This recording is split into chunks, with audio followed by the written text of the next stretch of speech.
బుట్ట రేణుకను పక్కన పెట్టుకుని జగన్ నా చెల్లి పేదలు అన్నారు. అది నిజమా? డబ్బులు లేనప్పుడు అంత డబ్బులు పెట్టి సిద్ధం సభ ఎలా చేశారు? రాజశేఖర్ పాలన రావాలంటే మళ్ళా కాంగ్రెస్ అధికారంలోకి రావాలి. ఇక రాజశేఖర రెడ్డి పాలనలో రైతులు రాజులయ్యారు.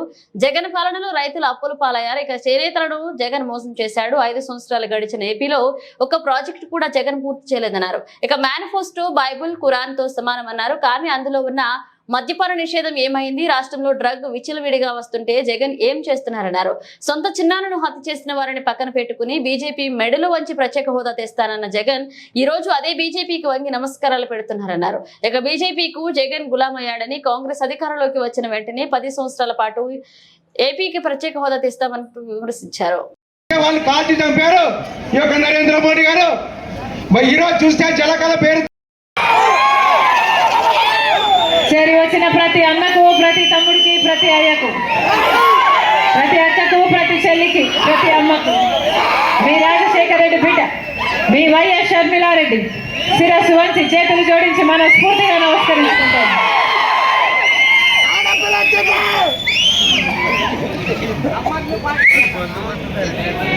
ఎన్నికలు వచ్చేసాయన్నా, 5 సంవత్సరాలు అయింది. మీరు ఓట్లేశారు, మళ్ళీ 5 సంవత్సరాలు గడిచిపోయాక ఇప్పుడు మళ్ళీ ఎన్నికలు వచ్చాయి.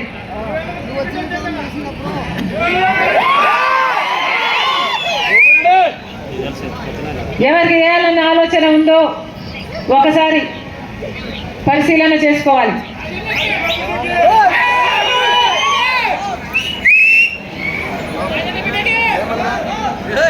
ఒకవైపు తెలుగుదేశం ఉంది, ఇంకోవైపు వైసీపీ ఉంది, ఇంకోవైపు కాంగ్రెస్ ఉంది.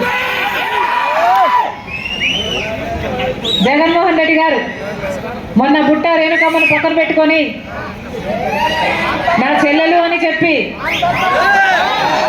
చాలా పేదరాలు అని చెప్పాడట కదా. నిజమేనా? పాపం ఏమీ లేదట కదా. చెవులో పూలు గారు క్యాబేజీలు పెడుతున్నారన్న, అర్థమవుతుందా? ఏమి డబ్బులు లేకపోతే సిద్ధం పెద్ద పెద్ద సినిమా షూటింగ్ లాగా సభలలో చేస్తున్నారన్న. ఎంతట ఓటుకి ఎంత? ఎంతట?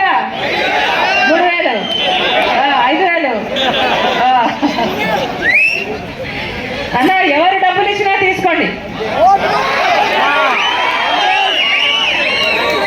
కానీ ఓటు ఎవరికి వేస్తున్నామని ఒక్కసారి ఆలోచన చేయండి.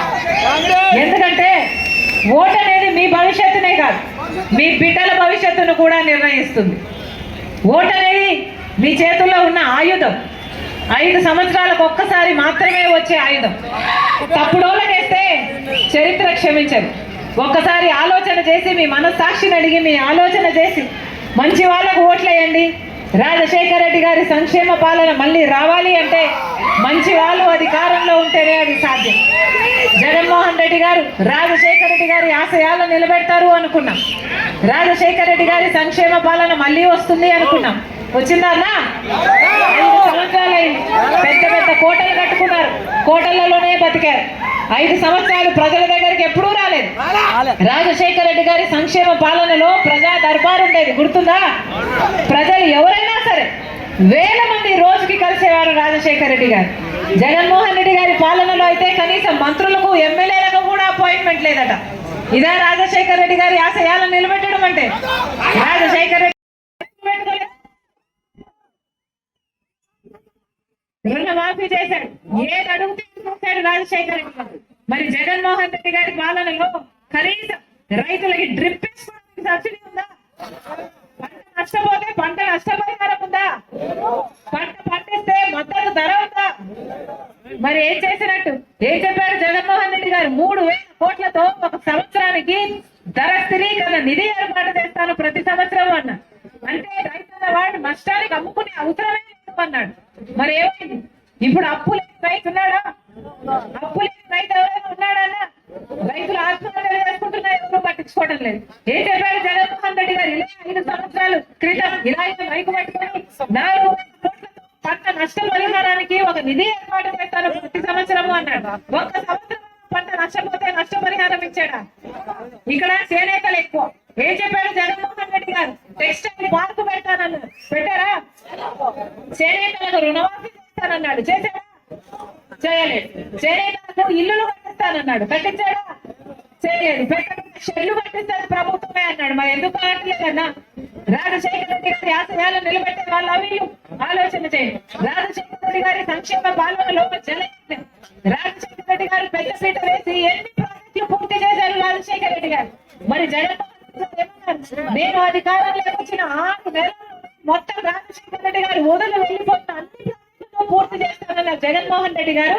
ఇప్పటికి 5 సంవత్సరాలైంది. రాజశేఖర రెడ్డి గారు 90% పనులు పూర్తి చేసిన ప్రాజెక్టులను కూడా జగన్మోహన్ రెడ్డి గారు ముట్టలు. ఇక రాజశేఖర రెడ్డి గారి వారసులు వీళ్ళు ఎలా అవుతారు? రాజశేఖర రెడ్డి గారి ఆశయాలను నిలబెట్టిన వాళ్ళు వీళ్ళు ఎలా అవుతారు?